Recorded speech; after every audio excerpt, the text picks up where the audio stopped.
আর তোমরা তো চিন্তা করতাম তোমরা সোনারঘাটের গোলা মানে কয় টাকা তোলা আমি ব্যারিস্টার বলছি না সোনারঘাট থেকে আমার স্কুল থেকে আমি বলছি না এই স্কুলের মধ্যে আমি স্কাউটের 3 দিন আসলাম স্কাউট করছি স্কুল আইয়া সুতরাং আমি তো উদাহরণ তৈরি করছি 5 লাখ টাকা দিব চেয়ারম্যান হেডমাস্টার স্যার কাম ধরাই নিবাই অলরেডি নতুন একটা বরাদ্দ আইব এটা খাস ধরাইয়া এই মাঠটারে আমি একটা সময় আসিল এই মাঠের মধ্যে বড় বড় টুর্নামেন্ট হইতো হাজার হাজার আমিও বলছি হাজার হাজার মানুষ আইছে এখানে এরকম একটা টপ ক্লাস মাঠ হইতো আমি এটার লেগে যা যা করা লাগে আমি আর 4.5 বছর এমপি আছি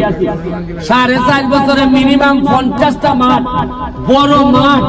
জাতীয় লেভেলের মাঠ আমি মাধবপুর সোনারঘাট করে দেই মানুষের তো আমি জায়গা বইয়া কইছি তো মাঠ দেখলো তোমরা প্রেমগুলি জায়গা সোনারঘাট